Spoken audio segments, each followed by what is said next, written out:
1934 até hoje, a ocupação da fazenda por entidades públicas facilitou e ajudou a preservação do local. Nós temos um conjunto que são raríssimas fazendas que possuem. A burocracia para se desfazer das coisas sempre foi tão grande que nós acabamos tendo essa sorte. Muita coisa que em outras fazendas contemporâneas se foram, aqui ficou, desculpe o trocadilho, entulhada em alguns lugares, né? Na Tulha nós temos equipamentos fantásticos que estão aí. Os vários tempos da estação convivendo é fantástica. Então nós temos edificações de 1890 convivendo harmoniosamente com edificações de 2007.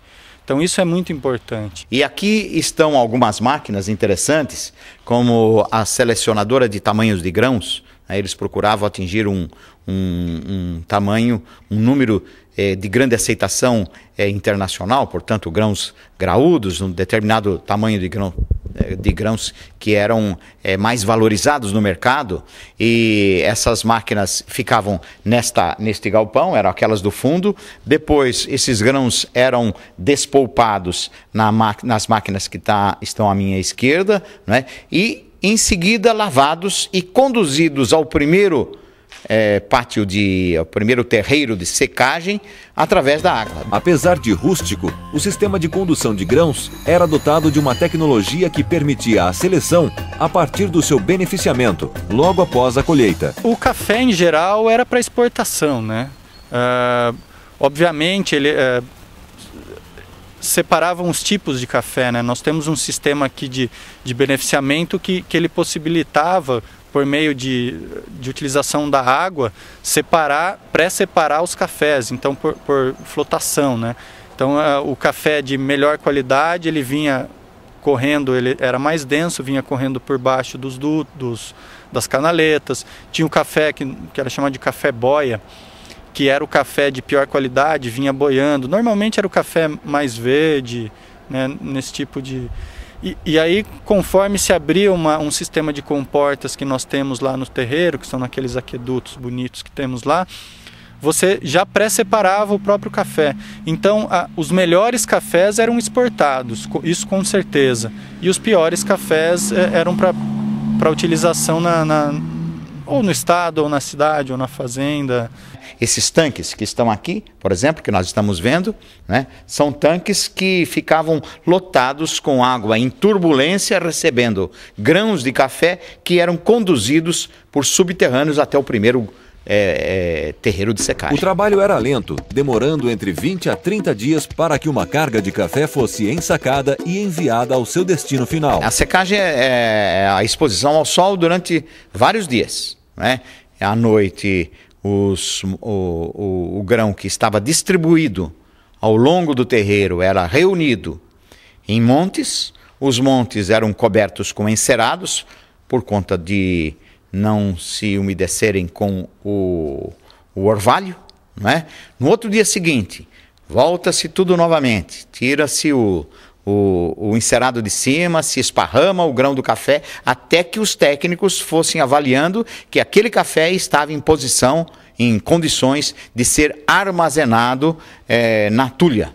Então passavam os carrinhos recolhendo, né, ao longo dos 2 terreiros, e conduziam esses grãos secos para a tulha, que é aquele primeiro prédio que nós vimos, que tem uma parte de sua cobertura feita em folhas de zinco, não é? Folhas de Flanders, que seria assim um metal que tinha por finalidade manter as sacas livres de fungos, de umidade, provocados pela umidade. Portanto, o ambiente dentro de uma tulha tinha que ser de baixa umidade, conseguida através de uma temperatura sempre alta. O processo era tão bem elaborado que os proprietários resolveram criar um sistema para abastecer a fazenda com energia gerada dentro da propriedade.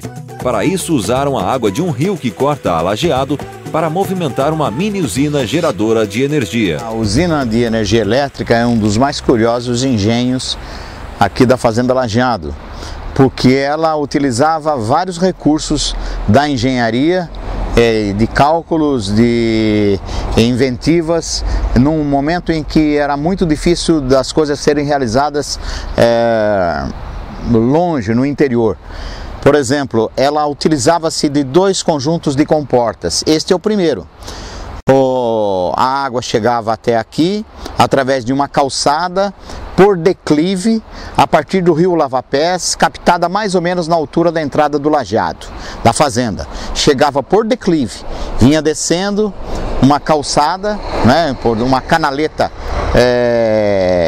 lajotada com pedras, trazia até este conjunto de comportas a água e este conjunto de comportas tinha a finalidade de manter o estoque de água para abastecer a usina hidroelétrica. A água era conduzida por um túnel subterrâneo e no trajeto era utilizada para girar uma máquina de produzir fubá. Na realidade, nessa parte inferior aqui do moinho, existia uma roda d'água na parte externa aqui, que é onde é um fosso.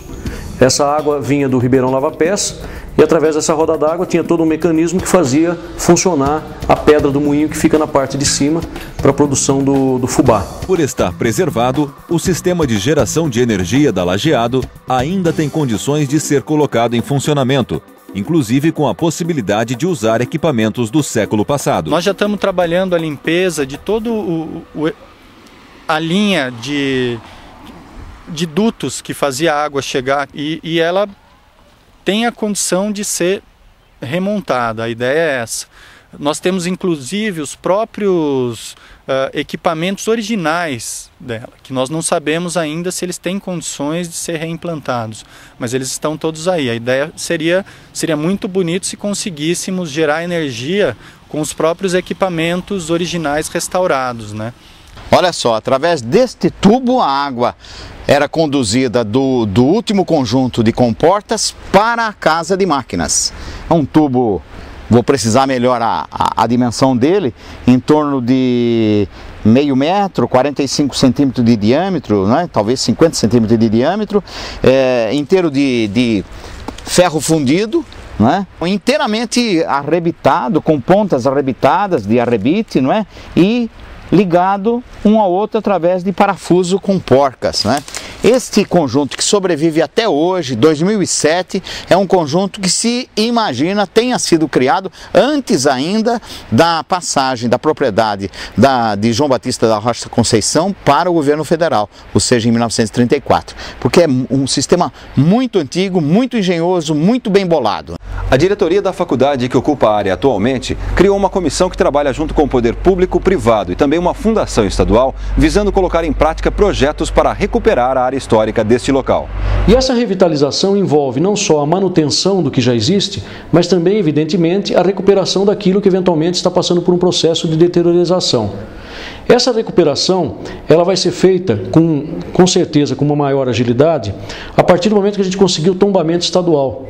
Nós já temos um processo em São Paulo que está tratando do tombamento da área de interesse histórico.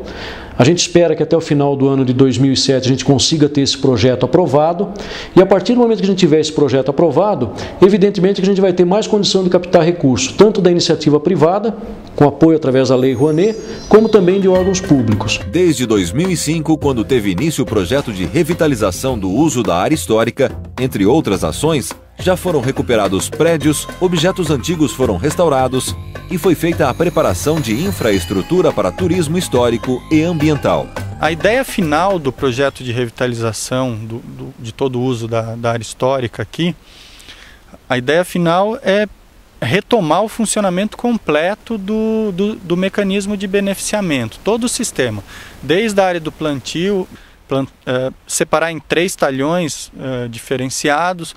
Um talhão nós íamos plantar, colher, trabalhar como era feito no final do século XIX. Um outro talhão seria desenvolvido como era feito na década de 40, que é o período que a fazenda era uma estação experimental. E um terceiro talhão desenvolvido com o máximo de tecnologia possível, que é o que a universidade consegue hoje. Então as pessoas poderiam, desde a área de plantio, entender a história, entender como era feito. Hoje poucas fazendas no estado possuem esse sistema em funcionamento, é bastante raro mesmo.